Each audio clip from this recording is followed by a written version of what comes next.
Hey everybody, this is Steven from PopCultureMaven.com, and we're back with this 2 weeks worth of new comic reviews. I hope everybody had a good holiday for those who celebrated Thanksgiving.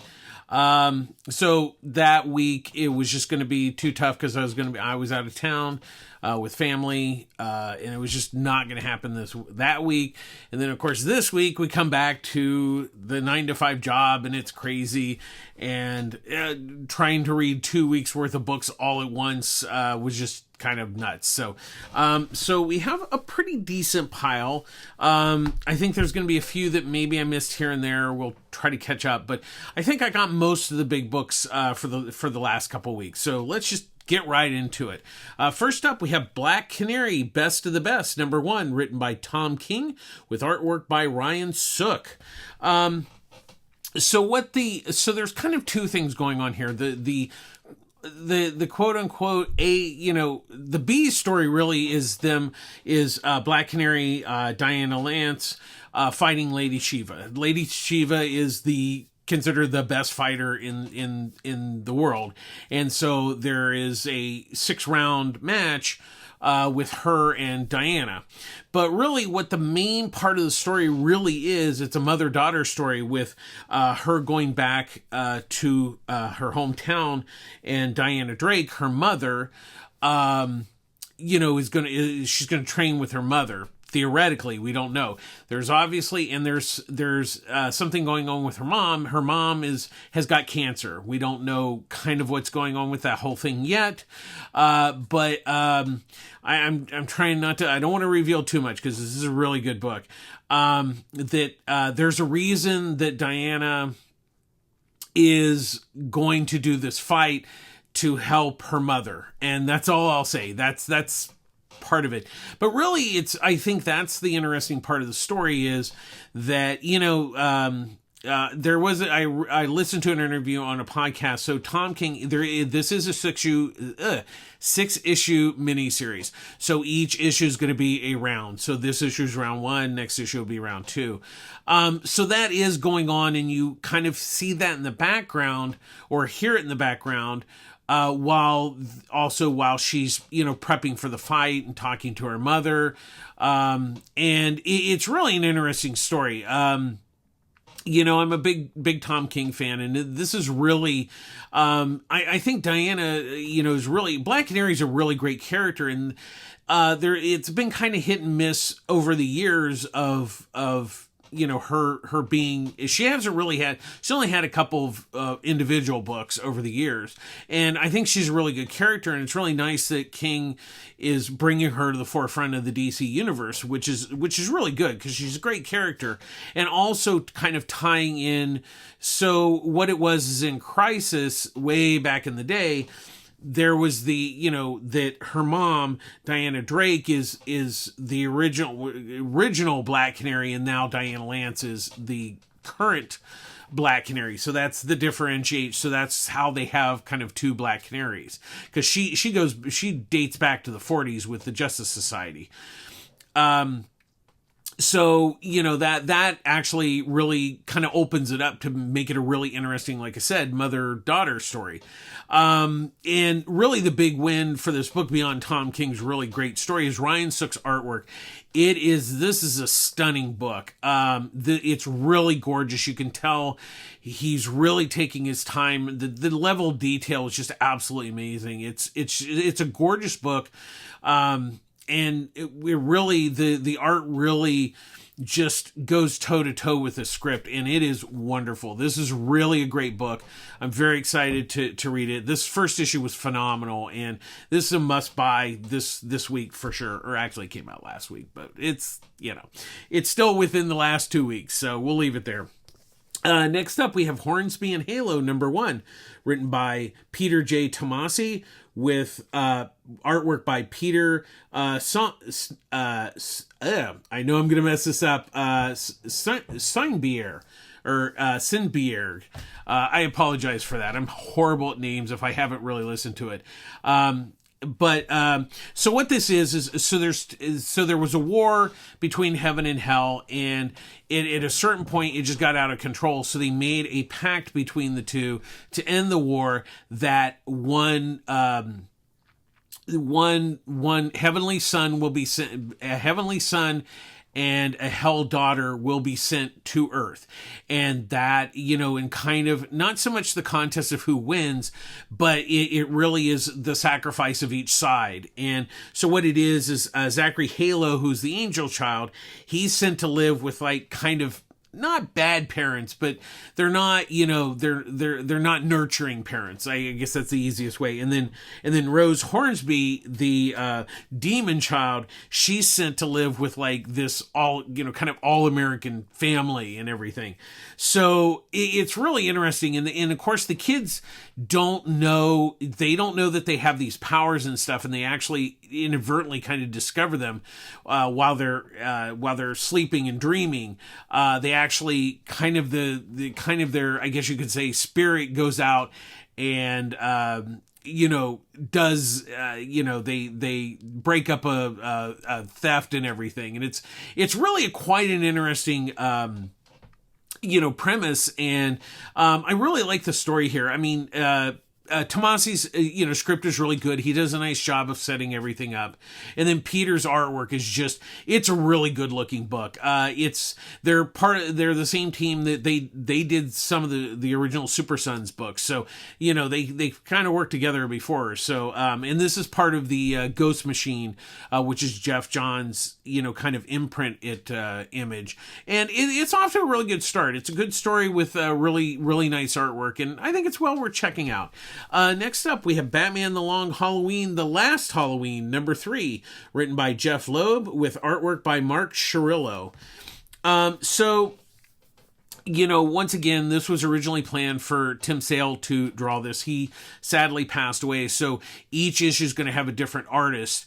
And Chirillo really is, he's a really great artist, but he's probably best known for a long time. He was the art director at DC Comics. And so, he was involved with the Long Halloweens, overseeing those originally. And so he was asked to come and do the artwork on one of the issues. And this issue really centers, the Jim Gordon's son was kidnapped on Halloween. And so Batman and Robin have been looking for him, and it's led them to the Riddler, and the Riddler was basically kind of tried to be silenced by, breaking his jaw and breaking his finger, so he couldn't tell, Batman and Robin kind of, the holiday murder, like what's going on. And so he basically, it's really kind of ingenious how he uses his eyes to blink Morse code. So that's how they figure out, they find Gordon's son, but this is just the beginning of, like, in some respects, the story. That is part of the story, but there's something going on beyond that, especially with Harvey Dent and his wife, and the possible relatives of the holiday murderer. And so we're starting to get, this really kind of changes the game, because the first couple issues were like, okay, it's about Jim Gordon's son, and it kind of is, but that's a setup that there's something deeper going on in this story, and it's really good. Once again, it's very much in the vein of the previous Long Halloween stories, and Mark Chirillo's artwork is really fantastic. He doesn't really do a lot of regular comic artwork, so it's really kind of a treat to, get to see his artwork, and it really fits in really well to the tone of what Sale had set. The good thing is that the artists are not trying to mimic Sale's artwork. It's more of just like making it feel like it fits into that world, and that's the smartest move. They don't change their style, they just make it feel like it could be in that world. And I'm really enjoying this. It's really sad that, unfortunately, Tim Sale is no longer with us, but I'm glad that this is, this project that was planned is coming to fruition. And, a lot of, artists that he was fans of, are helping, pitching in to get the book done. So it's really nice, and I really recommend it. But I also think that for a lot of people, this, it's going to be 10 issues, might be worth waiting. Some people will trade wait for this, which is perfectly fine, but it's well worth picking up whether you're getting the monthly issues or picking it up when it comes out as trade. I'm really digging this story, and it'll be interesting to see how it all kind of, the final story comes together. Next up, we have West Coast Avengers #1, written by Jerry Dugan, with artwork by Danny Kim. So the basic story here is Iron Man and War Machine, Rodney Road, are setting up a Avengers team on the West Coast. It's got there's a Ultron robot that they've kind of changed to Tony has fixed to make good, and then there's Spider-Woman and Firestar.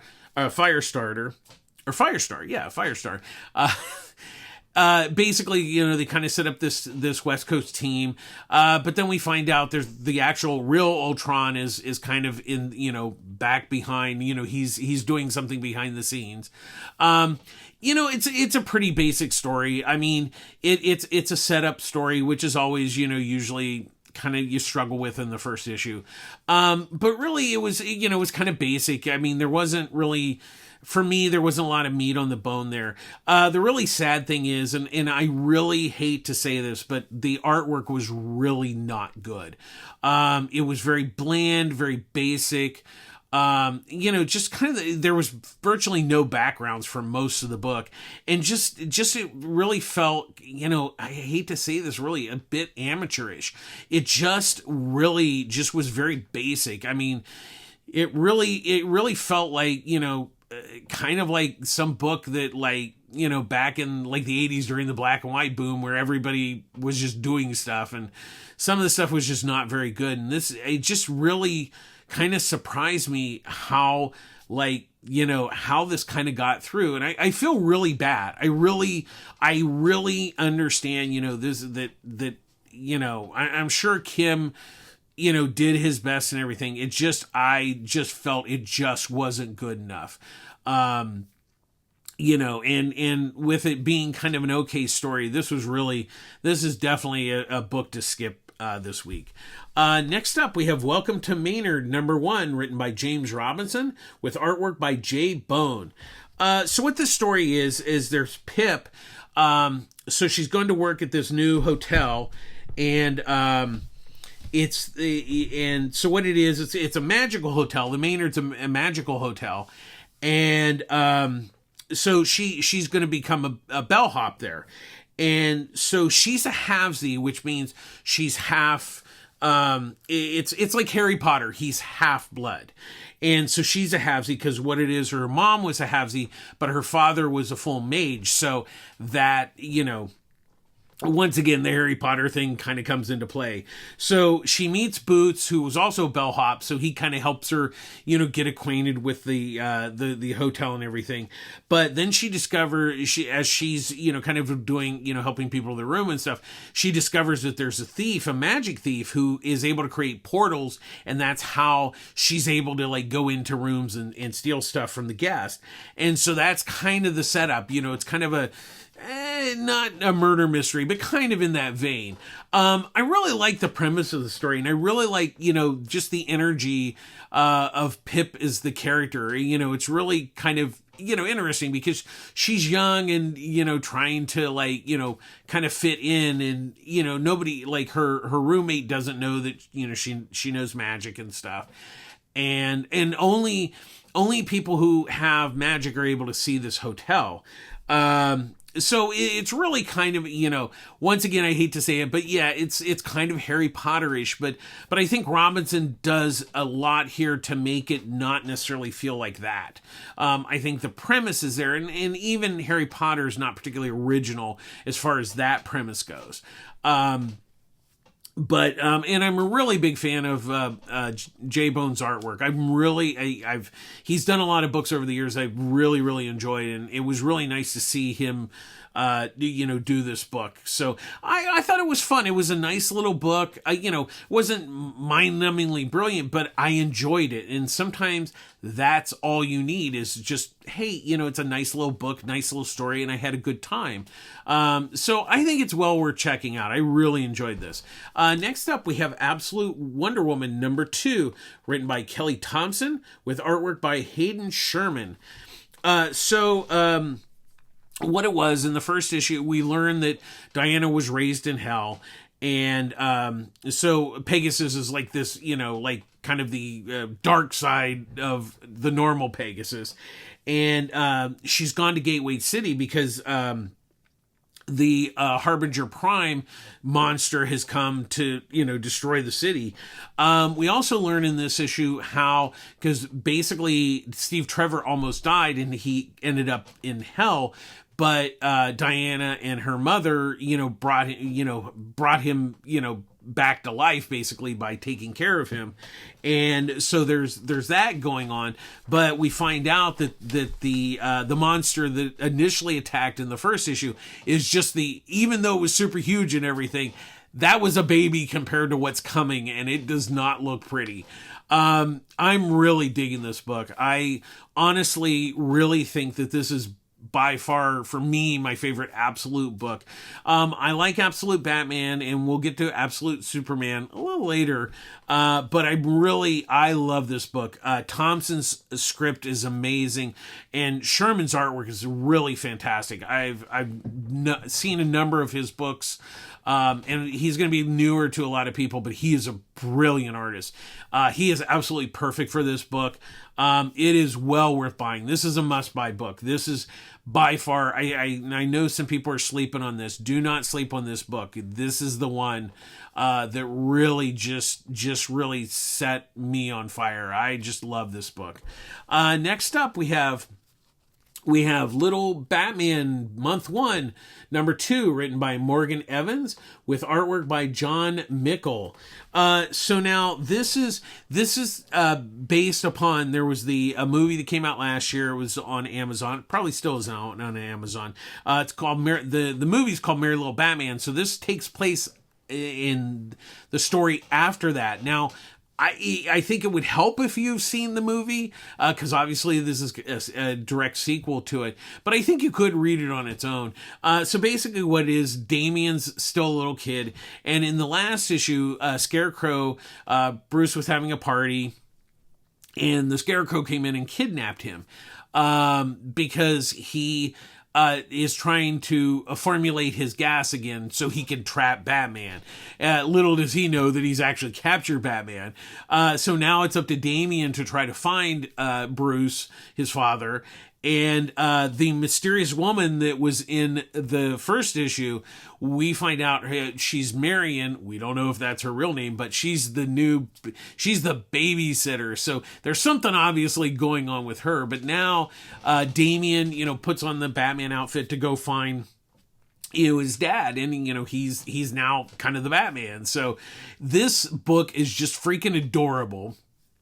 Morgan Evans is the writer of the movie, so he knows these characters really well, and Mickle's artwork is just really captures that style that I love so much in the movie, and it's just a really great all ages book.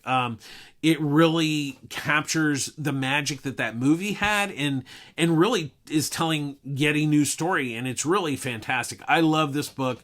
I can't wait to see. And like I said, it's just fun. It's something that, everybody can enjoy. And like I said, the artwork's amazing. The story's great. I can't wait to see where they really take this book. Next up, we have Absolute Superman #2, written by Jason Aaron, with artwork by Rafa Sandoval. So, in the first issue, we kind of get glimpses of Krypton. Aaron set that up, so we know that there's different classes, and now, that his parents are not like the scientists and all that kind of stuff, that they're, more on the lower tier of society. But really this issue, because last issue Lois Lane works for Lazarus Corp, so that's how, and she is basically there to arrest Superman, so she handcuffs him, but now they're stuck together and he flies off and she has to go with him. And so she kind of sees that, of course she's been told, like everybody else, oh, he's kind of a bad guy and you need to protect our interest of the mining and stuff like that. And so by going with him to, help the townspeople that are, kind of, caught in the crossfire, she kind of sees that maybe Lazarus Corp is not quite, what it is, she's been told. And also, we learned this in the first issue, and we know that Brainiac is kind of the head of this Lazarus Corp. How everything's involved, we don't know. And then, of course, Peacemaker is like the kind of police force for the Lazarus Corp. But we really get to see, like how because his outfit is kind of like, it kind of changes. Like the cape is this sunstone dust, and so it can protect, can heal. So there's kind of these powers that come with it. And also, like I said when I reviewed the first issue, that he has a computer, kind of like how Booster Gold has Skeet, but the computer, he has like an AI that talks to him and, kind of gives him help and stuff. Because he's a younger Superman. That's kind of the big difference, like with this book compared to the other two in some ways. The second issue, I liked the first issue. I didn't quite love it. The second issue does really build nicely and kind of gives you, okay, this is kind of making, not that the first issue didn't make sense, but this is really, kind of more peeling back the story. And we're like, oh, okay. So like I said, I liked the first issue. The second issue, I think, really built not really quite well from the first issue. So this one's well worth checking out. So far, like I said, I think Wonder Woman's number 1, Batman I put number 2, and Superman 3 of the absolutes. But it's not like there's a big gap in between any of them. I think they're all solid books. And like I said, the absolute Superman is growing on me. So that's a good plus. Next up, we have Justice League Unlimited number 1, written by Mark Waid, with artwork by Dan Mora.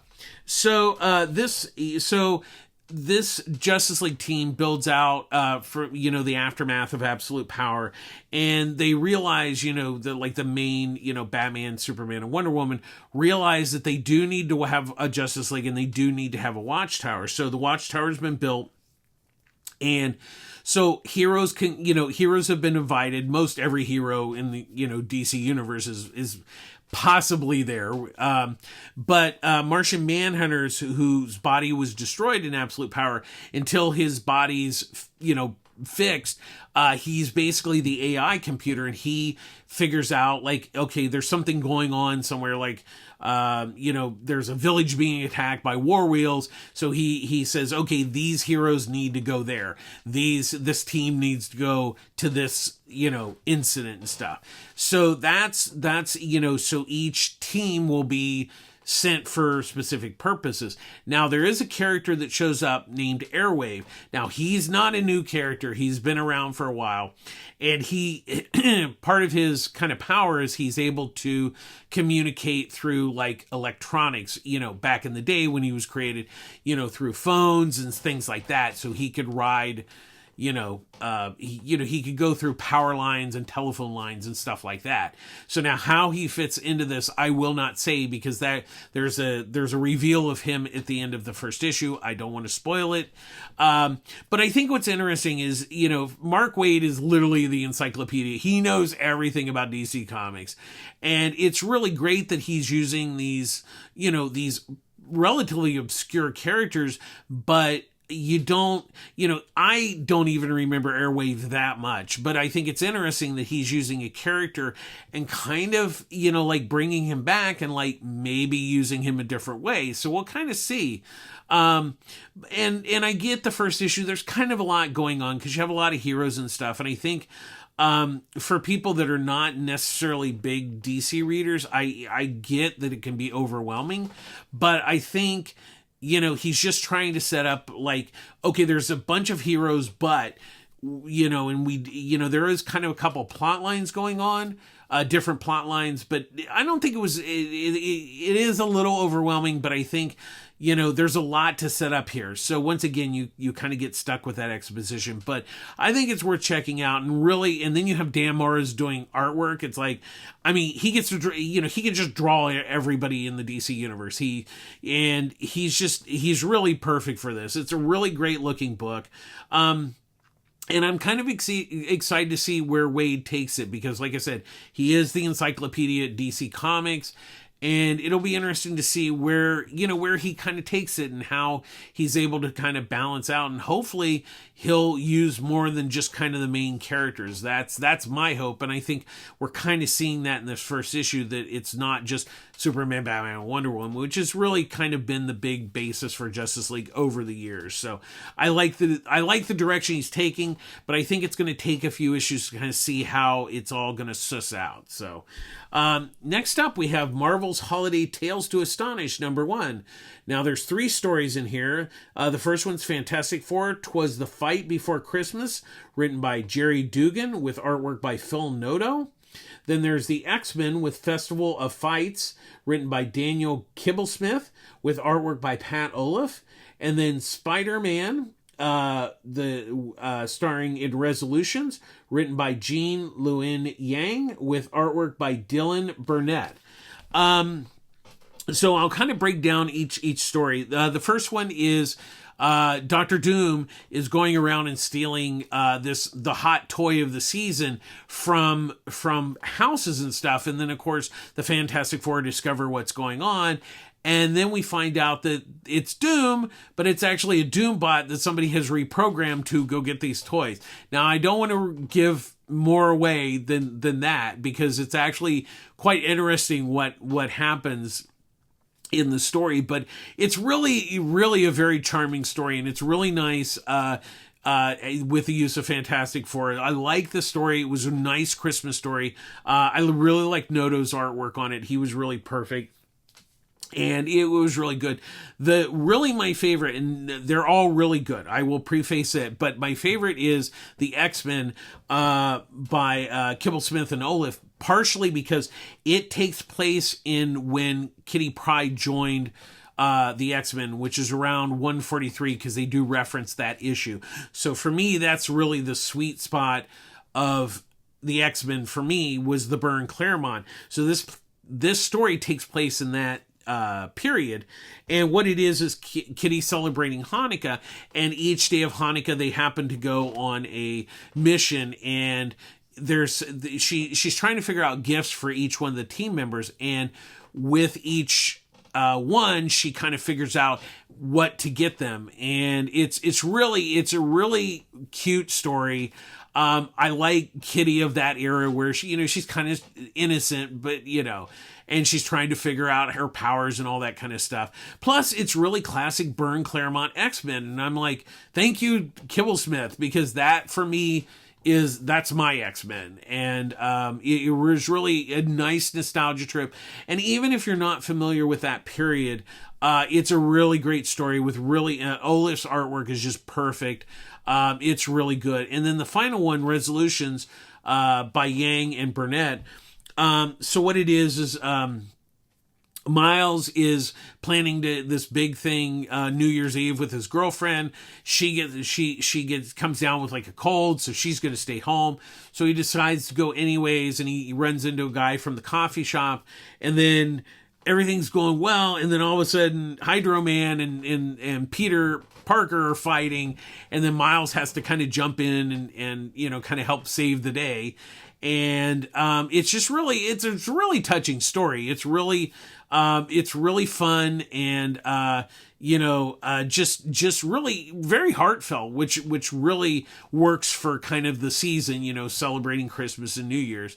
And I really enjoyed it, and I was really impressed with this book overall. I think all 3 stories are great. The artwork's fantastic. I mean, this is how you do a special. and it just it really just is really quite perfect and well worth. I think it's worth buying. It's 3 solid stories, great artwork, definitely worth picking up. Next up, we have DC's Batman Smells, Robin Laid an Egg, one shot. So there's multiple stories. So we have John Stewart, Santa's Oath, written by Daddario Quick, with artwork by M.L. Sanapo. Secret Santa, written by Drew Maxey, with artwork by Mariana Ignazi. Then we have John Constantine in Ghost of Christmas Present, written by Ricardo Sanchez, with artwork by Aaron Conley. The Joker, It's a Christmas Life, written by Alexis Quasero, with artwork by Marcel Teledondo Vargas. And then we have Dead Man in Dead Man Walking, written by Marv Wolfman, with artwork by Paul Peltier. Then we have Dr. Midnight in Silent Night, written by James Reed, with artwork by Francisco Francavilla. Vixen, A Perfect Gift, written by Zephora Smith, with artwork by Andrew Drillin. And Superman in O Glowy Night, written by Calvin Klescu, with artwork by Anthony Marquez. So I always base, these anthologies on, at least $1. So this one has 8. So we'll say each one's $1.25. $1.25 to $1.50. So because the price, the cover price is $10. So based on what, each story, is it worth the price of admission? And sadly, this one is not. Admittedly, Marvel really smoked them on this one. The John Stewart was nice. It's him and Mrs. Claus story. It's nice. It's cute. The artwork's nice. The Secret Six was really kind of painful to read because there's just too much dialogue. It's just over dialogue. It's basically, Bane has never done Secret Santa and he has to figure out what to get his Secret Santa. The story was okay, but like I said, after a while, it was so over explained and everything that it just became a real chore to read. So the art was nice, but the story was just painful. The John Constantine was actually quite fun. And I really think, it was basically, it's, based on A Christmas Carol. But the artwork I really, really enjoyed. That was, Conley's artwork really made that one pop. Then the Joker, which is also a Christmas Carol one where Robin is the ghost and he takes Joker to what if, the Joker does the world need a Joker? That's kind of the basic premise. And, it was okay. It was a nice story. A nice artwork. It was okay. The Dead Man Walking was actually a really nice story. Marv Wolfman's a good writer. And Paul Peltier's artwork is really nice. It's about these... they're closing down a coal mine and there's an explosion and they get trapped, and Dead Man has to kind of help them get out by going in and loosening boulders. It's a pretty basic story, but nice and everything. And like I said, the artwork, probably the best of the bunch. And this was absolutely my favorite story, was The Silent Night, the Dr. Midnight, which is actually a silent tale. There is no dialogue, but it's a visually told story. And read you once again. So what it is Dr. Midnight, follows this thief home, and he discovers that the thief, basically the kid's sick, and that he's robbing to get money to help save his kid, and so Dr. Midnight being an actual doctor, it's just a great story, and it's really.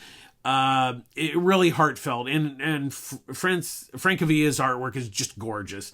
The Vixen, Perfect Gift, she's trying to find out the perfect gift for her boyfriend. It's an okay story. It's not stunning. It's nice and everything. The art, story's okay. Art's nice. Then Superman: A Glowing Night is basically Superman is tricked into kind of turning into a giant light bulb by Mr.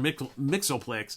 And, you know, it's actually kind of a fun little story. I wouldn't say it was mind-numbingly brilliant, but it was kind of fun. And then the artwork was, you know, kind of fit that kind of comical tone. But overall, I just can't say that it justified for the, you know, the price tag. It's just not worth $10. There's really, I think, you know, two stories that are definitely worth the, you know, price of admission, which would be, I think, the Constantine and the Dr. Midnight were really the big winners.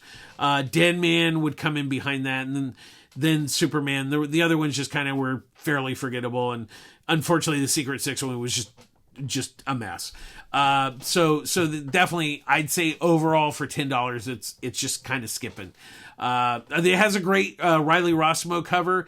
If the stories had been good enough, I might have kept it. I might have bought it for that. But yeah, it just, like I said, great cover. Next up, we have Two-Face #1, written by Christian Ward with artwork by Fabio Veras. So what the premise of this here, of the story, is that there's this underground court, the White Church, where criminals go on trial. And so what it is Harvey, you know, he's an attorney. He's defending Jimmy the Thin, who's been accused of killing Anthony Reynolds. And so what it is, you know, it's a kind of a courtroom drama, but with like villains and stuff. So it's really an interesting premise. And we also find out that he has kind of, so, you know, once again, we know Two-Face, there's, you know, both of them are Harvey Dent, but there's kind of the somewhat good side and then the evil side. Well, he has basically mentally kind of locked up the evil Two-Face. So he really thinks that, like, hey, you know, I can become an attorney, you know, yeah, I kind of have a past, but, you know, if I'm a good attorney, I'll be liked in Gotham again. So it's really interesting, and I think the how Ward really understands like the yin and yang, you know, kind of the really Harvey is on the surface a black and white character because, you know, good and evil, but really there's a lot of gray area because it's not so cut and dry as it is on the surface, and I think he really delves into that quite well. Vera's artwork is really, really nice. It's really wonderful.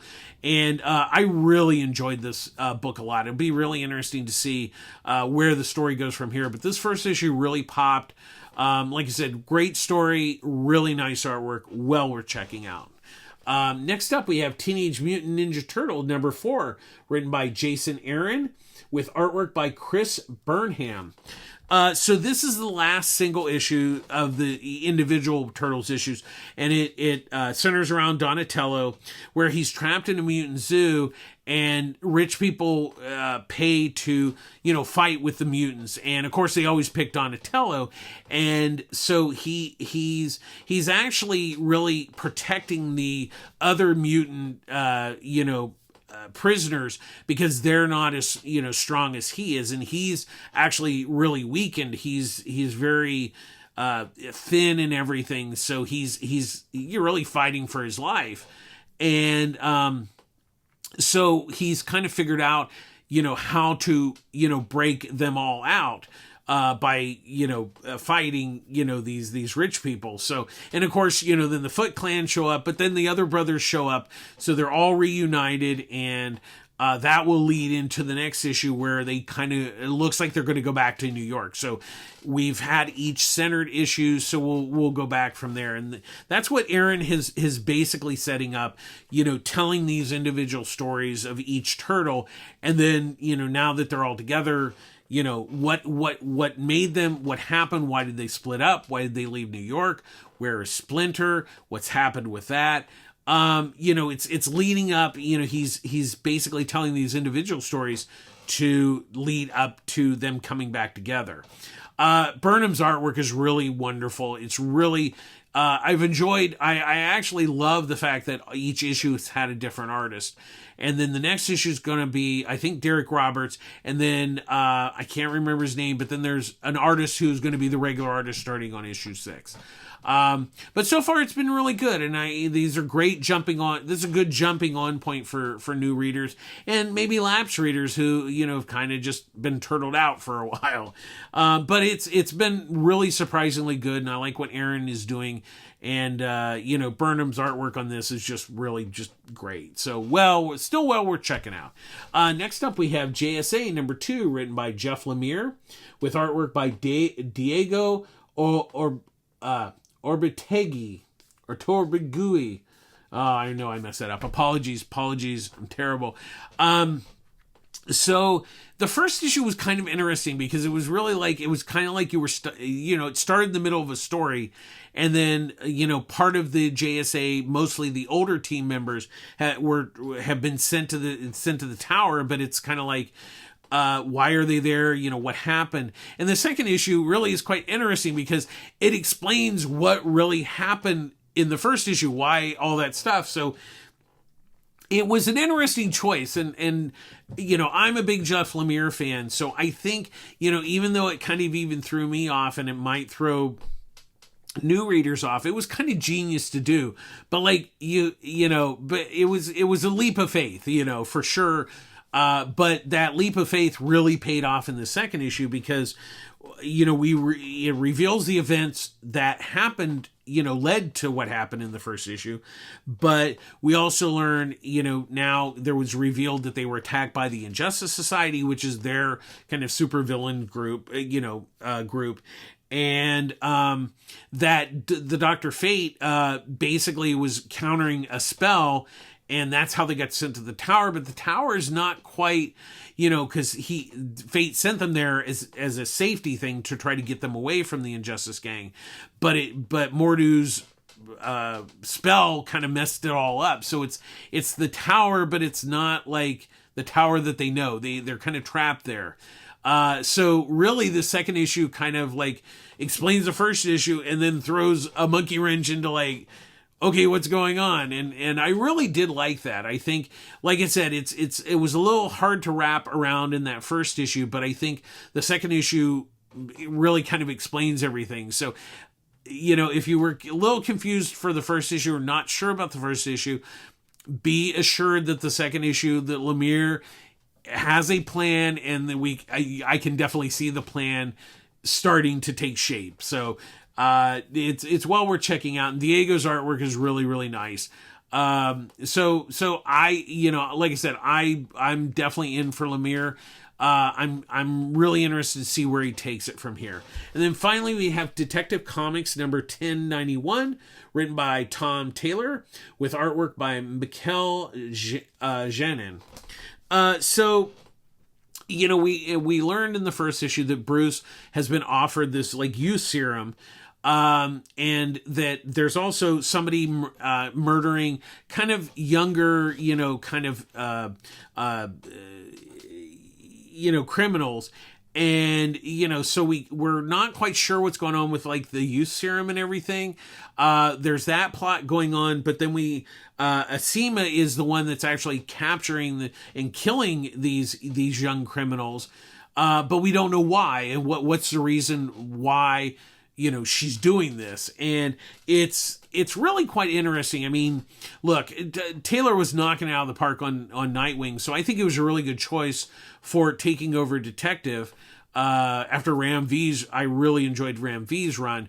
But and what Taylor's doing the same thing that Ram is, where Detective is actually a book about Batman being a detective, which I really like. And then Janin's artwork is it's gorgeous.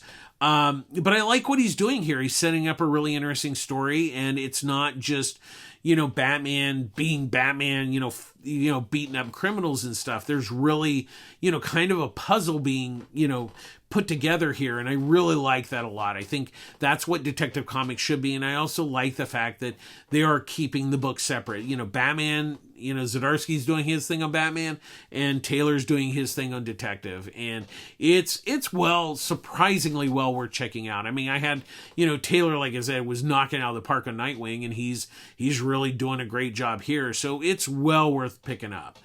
That's going to do it this week or 2 weeks. I know it was a bit long. I tried to go as fast as I possibly could. As always, public service announcement. I get all my comics at Pulp Fiction Comics, Long Beach, California. Ryan Skinner, the owner, runs a great store. Annie and Wendy are just fantastic. I love them to death. Derek runs their socials. It's a great comic shop if you're in the Long Beach area. Definitely stop by and check it out. He did have a big Black Friday sale. He still even has some of those wonderful half-off books still available, so definitely swing by and check him out. And he's been refilling the dollar bins, so if you love digging through dollar bins, he's got a lot of stuff. So definitely, as always, really support your local comic shop. They're the backbone of the industry. This time of the year, comics make great gifts. There's a lot of books out there. As a matter of fact, I picked one up today to give it to a friend for birthday. Not Christmas, but similar theory, and he loved it. And definitely, comics make great gifts for friends, relatives, everybody of all ages. There's something for everyone. That's what makes comics so great. So definitely support your local comic shop. And as always, we end our show with be kind. Be kind to each other. I know times are crazy and tough. The holidays are tough on on people. It's not always, it's a tough time of the year. It's the end of the year. There's a lot of stuff going on. Sometimes for the holidays, it's not happy times for a lot of people. And that's why it's also really important to, be kind to yourself and take care of yourself. And taking care of, each other. Once again, that's where, being kind really helps. It's not, you don't have to do the big things. You just, little things can make a world of difference to others and to you.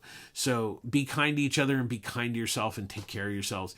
That's going to do it this week. Thanks for watching. Sorry we're a little late this week. I'll try to get it back on track next week. Hopefully it won't be a big week. But thanks for tuning in. Thanks for please subscribe and like, and please share our review videos. It's really great. I am on Blue Sky. Twitter has kind of, a lot of comic people have left Twitter. I'll still post on there, but not as much. Mostly really posting on Blue Sky a little bit more. So definitely check us out over there. And all our socials, I try to put everything up on there. So anyways, take care of yourselves. Be kind. We'll do it again next week. This is Steven from popculturemaven.com signing off. Take care of yourselves and read more comics, and we'll see you next week. Okay, bye-bye.